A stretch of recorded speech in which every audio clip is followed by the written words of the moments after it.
died many a time. It'll just go down to 0. But just should let an Octane know you're really running out of time, buddy. Might want to heal. Things haven't been going your way. Banner's not recovered either. But it's just going to be a clean escape for now for the solo. And the all-seeing eye going to have to try to find a way back to those banners. Looks not easy as Alliance of Torment sitting pretty behind this rock. Testing the team to their opposite side. A couple of shots. Yeah, this is also a tricky place to fight because you can get climbed up on from multiple angles. So you do want to make sure you're aware, but we do have a Gibby on this team, so it does give them a little bit more leeway than others. And taking a look at the zone here, oh, we've got another fight, and there it goes Bite, as High Solo has to try and clutch this up. We're recovering 1 banner. I don't know if we're going to be able to recover 2. We're just going to skyward dive right out of here.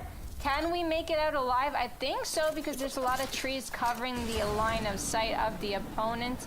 But where do we fly to? Because there's not many safe places. Maybe we're going to Rat. I don't know if we escape here alive. Looks like we're trying to look for a Rat spot for now, which is quite all right. High Solo heals up on the last syringe. We won't be able to take too much storm damage since this is our last syringe. Are we going to go for the revive already? A little bit questionable, but if we get the revive off in time, we might be able to go for that secondary banner because it's a good distraction. And you know, you really have to just be quick about these things sometimes. Yes, I know it's kind of like a double-edged sword, which we mention often in Apex, but you know, you wait too long, you don't have the chance. You do it now, maybe you get a chance, you get 1, they attack, you get the other, you get a chance to maybe have 2 at the end of the day, versus waiting too long and you just die as a solo. So, I mean, I'm for action in that regard. And All-Seeing Eye, at least for now, is going to pay off. An RU-45, at least he's got an HCOG. Am I right? It's a little easier to at least get a good sight when you're dealing with loot that you don't like, to make you feel comfortable. It's not much, but it's certainly a consolation prize for those who have those early game drop looting troubles. And there it is, trading 1 for 1 there.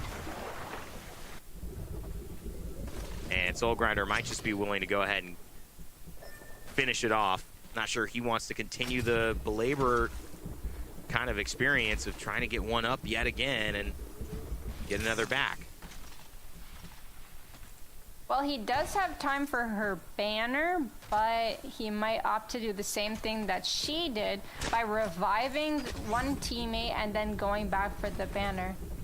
Although if we do use so many respawn beacons, there might be none left for anyone else to use at the end of the game. So I do like the strat. Yeah, I do like the strat though. It's great distraction. You're able to get 1 teammate up. That way if you go back for the banner and you die, well, at least your team's not full dead. But after using so many respawn beacons, you start to question it a little bit. I think that is very, very, very, very low in the totem pole of ideal strategies that you'd want to be in. I think that's if everything goes wrong, how do we handle it? Certainly not where you want to start a fight. And Kellyford trying to finish it. There will be a down onto the crypto.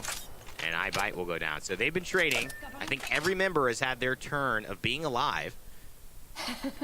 And is now still no, you know, Soul Grinder's back. They've rotated through Heat Solo to iBite to Soul Grinder. And there it is. Enemy in the distance. But it's bad news. It's definitely the bad news for them. A Sentinel up on top with a Ranger. That's just too much damage for a team that's already so low on resources. A Toaster. I liked this name because it was simple, it was straightforward, and that to me is a team that has a game plan right away. That's a team that's not arguing about super fancy things, trying to make their name as memey as possible. They're just saying, we're a toaster. Deal with it. Who cares about our name? Or maybe they do care. Maybe they love toast. Either way, they're ready to go get things done. And they've got an interesting composition, the Bangalore and the Newcastle, brother and sister actually on the same team. So cool little lore element to that team composition that's now available. Oh, that's true. I never really thought of it that way. And actually, I watched your video on YouTube earlier today, the one you posted about Newcastle, and you ended up showing the cool finisher that happens only when those two finish each other. So that was really cool to see. Thank you for sharing that on the Rain Day Gaming channel. Oh, thanks, girl. Well, I'm glad you watched. And I think, it's fun to see, too. That's stuff that I think everyone is learning. There's this great period when, new iterations and interactions come to play with an introduction of a new map, a new POI, a new character, new abilities, and so it's definitely very, very fun.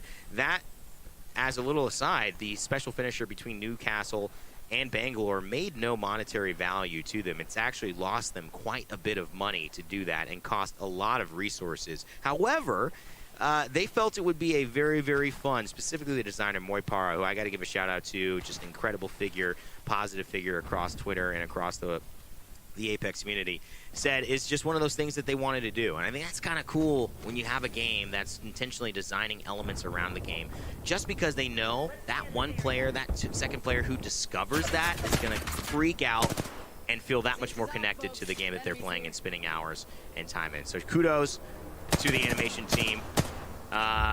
We've got Bangalore's and we've got Newcastle's in this game. Who knows? Maybe we will see a Newcastle finish a Bangalore with that exact same finisher. Get the special brother-sister interaction. Who knows? I got goosebumps right there. I got goosebumps. That was the most wholesome thing I've ever heard. I love it. I love it. Well, to me, too, it's important to see that these teams are bringing in really different compositions. We talked about where would it shift, girl, from Europe. I mean, clearly, it shifted quite a lot. Yeah, it really did. And like I said, I don't imagine too many people playing Mirage on this. Right. But we are seeing that Seer that I talked about earlier. I feel like Seer's utilized so much on this map because so many people like to play in these corners or these rat spots because there's so many of them, like on these rocks or in these buildings. They got a crack though. Oh, but Dizzy might be doing a little too much. This is a hard spot to fight.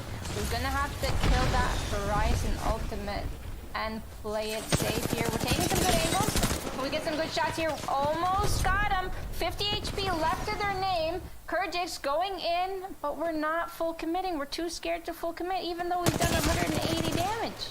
This is where you have to start taking risks positively. It's not going to look easier than this, and they know it. Kurjix around the corner, up into the sky they go. PK for the 27. Goes up and down. One taken care of, the other one around the rock. But they're still being chased. Kurjix, though, the one doing the damage. The missile swarm will hit late. And it actually will not be Kurjix. Oh, it will be Kurjix who gets so gunsy on the missile swarm. This is left so Dizzy to clean it up. What a play. Nice missile swarm. Kurjix to take down one of the two remaining and leave so Dizzy on the cleanup crew, the late night shift, to make sure everything looks pretty in the morning. Well, hey, they did end up pushing it out, so really proud of them for doing so. It was a little bit slower, but hey, this is the first game, right? We've all got the jitters. It is the first game of the day. The tournament's just begun. I think that team's gonna play even more aggressive and even more flawlessly as the tournament goes on. But now moving on to Toaster. Toaster is flying in through. There is a team on the high, or is that the height or the low ground over there? No, they seem to be doing okay. They're gonna play high ground. They're gonna play edge moving forward in, and I really like the G7 Scout. Honestly, I prefer the G7 Scout over the Kraber these days. I don't know who's gonna at me on Twitter, but yeah, that's something that I really like that. I'm not going to at you on Twitter. I'm going to at you right now. Why would you say that? The Kraber is the only weapon that one shot kills. How come you love the G7 Scout so much? I mean, I like it, but how come? Honestly, I just like, when you can hit each shot and they do so much damage. I like tracking with the gun, I would say. But the Kraber, it's just not as flowy of a gun. And it got nerfed, so if you hit a body shot, it's not going to knock anyone. And it's going to feel... I feel like now that they nerfed the Kraber, it needs more shots in it. What do you think? You know what? I actually really like that description because I think it is true. The Kraber nerf